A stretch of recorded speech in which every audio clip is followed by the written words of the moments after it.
Seat 7, a great coachman. A little boy jumped out of the coach.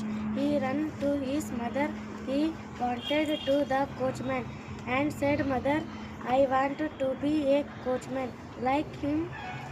How nice it is to drive a coach." His mother smiled and visibly said, "And Narayana, if you want to be a coachman, you can." Little Narayana understand his mother quite clearly.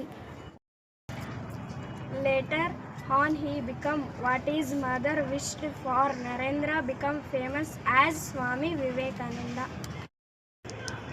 ಈ video ನಿಮಗೆ ಇಷ್ಟವಾದರೆ like ಮಾಡಿ, share ಮಾಡಿ, comment ಮಾಡಿ, subscribe ಮಾಡಿ.